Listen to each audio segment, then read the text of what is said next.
Bonjour à tous, je me trouve dans le parcours Wendel avec Delphine Loerissé, réalisatrice et scénariste d'origine franco-suisse. Donc, elle a écrit et réalisé le film Puppy Love qui est sorti en 2014 et donc j'ai l'opportunité de l'interviewer à propos de cela. Alors, bonjour, merci d'avoir accepté cette interview. Bonjour, de rien. Euh, Tout d'abord, saviez-vous depuis toujours que vous alliez devenir réalisatrice et scénariste? Comment l'avez-vous décidé? Je ne l'ai pas décidé depuis toujours. Je faisais du théâtre comme comédienne et comme metteur en scène et je faisais aussi des vidéos avec des danseurs contemporains. Et puis un jour, j'ai rencontré un réalisateur, il y a 10 ans, un réalisateur belge, lors d'un stage de jeu face caméra avec des acteurs et des actrices. Et là, j'ai commencé à imaginer des petites fictions filmées. Et c'est là que j'ai décidé de faire un premier court métrage qui était en fait un moyen métrage, puis un documentaire, etc. Et j'ai pas décidé en fait, pas vraiment. Et donc, quelles sont les études que vous avez dû suivre pour pratiquer ce métier?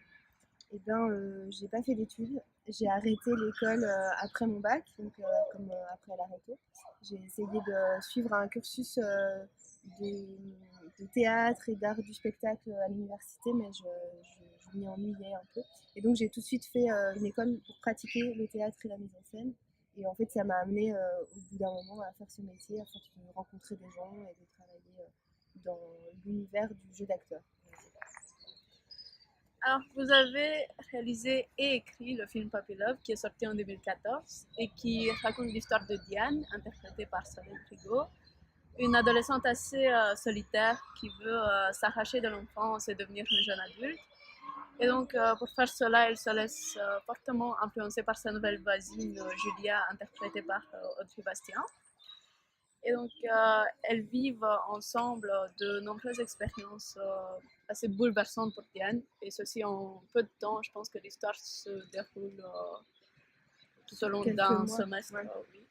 Et donc, qu'est-ce qui vous a inspiré à écrire cette histoire? Ben, c'est mon histoire. En fait, enfin, c'est pas complètement mon histoire parce que c'est une fiction, donc il y a plein de choses qui sont imaginées, mais c'est influencé de mon adolescence à moi, des questions que je pouvais me poser, l'impression que j'avais de rien comprendre à ce qui se passait, de chercher à trouver ma place comme adulte alors que j'étais encore adolescente. Et donc je me suis dit, si moi j'ai plein de questions par rapport à ça et que si j'ai vécu cette expérience-là, il y a plein d'autres adolescentes qui ont dû traverser ça. Et donc j'avais envie de raconter une histoire qui pouvait faire appel à la nostalgie pour les adultes et puis en même temps qui pouvait concerner directement les adolescentes.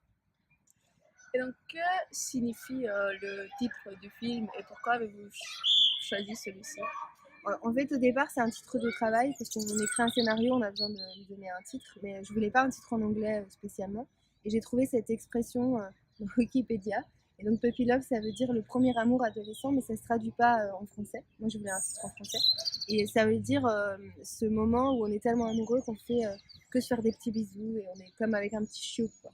Voilà, en train de trouver ça super mignon.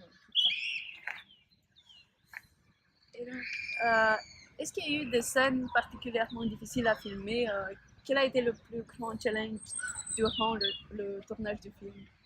Ben, en fait, il y a pas, enfin, le plus grand challenge, on pourrait croire que c'est toutes ces scènes de nu et tout ça qui sont quand même assez frontales. C'était compliqué parce que l'actrice Solène Rigaud, elle a pas particulièrement envie de se mettre nue. Enfin, c'est pas la première chose pour laquelle elle a fait le film. C'était vraiment pour le personnage. Mais c'est tout un truc qui se fait dans la confiance. Après, ce qui est compliqué, c'est que comme moi, j'ai pas fait d'études et que c'était mon premier long métrage, ben, il y a une espèce de pression et donc tout est un peu compliqué à tourner au sens où on se dit bah, comment je vais faire ça, comment je vais faire ça, comment je vais faire ça, vu que je n'ai pas appris à l'école. Donc j'essayais de me ramener à quelque chose d'instinctif et de me dire, moi, qu'est-ce que j'aimerais voir de cette histoire-là, et donc, comme spectateur, où est-ce que je vais regarder, où est-ce que ça va m'intéresser. Et les scènes les plus compliquées, c'est du coup les scènes de repas. Parce que quand on est à table et que les acteurs parlent, ils donnent beaucoup d'informations. Et c'est pas forcément juste au niveau du jeu pour reconstruire quelque chose de crédible. Et donc ça, c'est très compliqué pour moi de savoir où je me mets pour qu'on n'ait pas l'impression de regarder Plus belle la vie. Enfin, je veux dire, j'ai rien contre Plus belle la vie, mais quelque chose d'un peu rapidement fait. Voilà. Et quel est le message que vous voulez faire passer aux adolescents de cette génération à travers le film? Ben, j'ai pas réfléchi à un message particulier parce que je pense que faire une fiction, c'est proposer une histoire.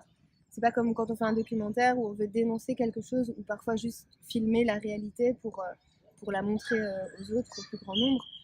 Là, c'est plus que j'avais, moi, l'impression, encore une fois, d'avoir vécu quelque chose qui était particulier, sachant que plein de filles vivaient cette même chose particulière. Et donc, j'avais juste envie de partager mon expérience, même un peu trash, pour que des filles qui sont dans des moments et qui se posent plein de questions un peu bizarres se disent « Ah, mais je suis pas toute seule ».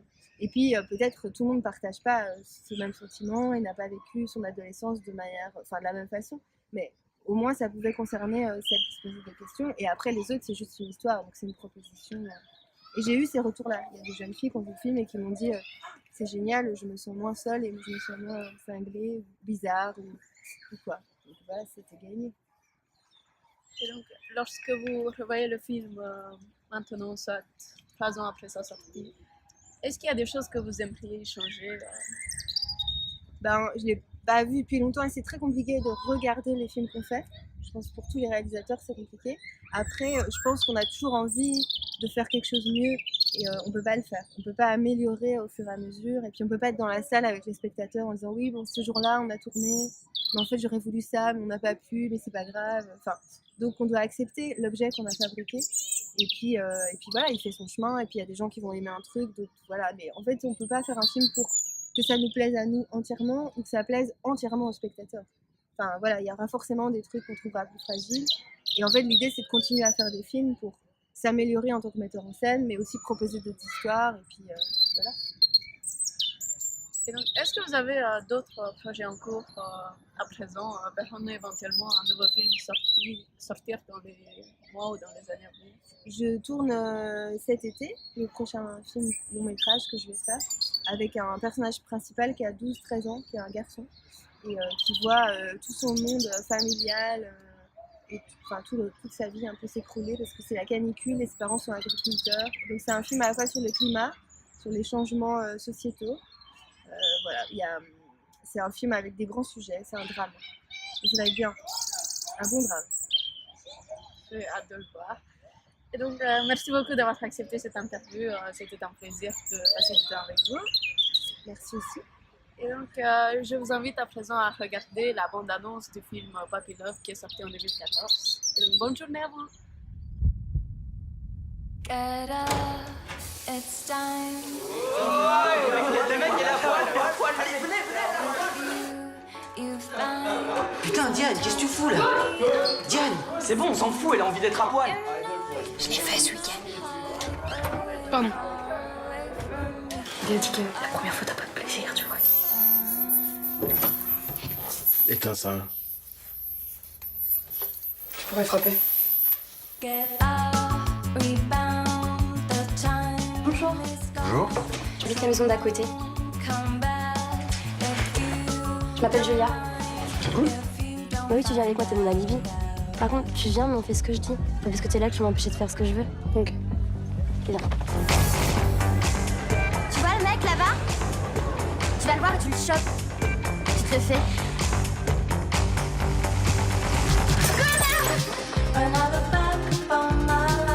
Assieds-toi.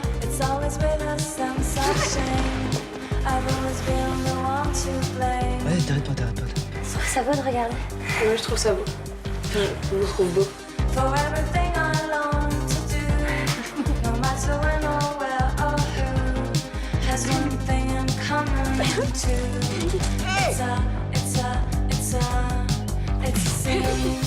On est bien ensemble. Attends, qu'est-ce que tu fais là?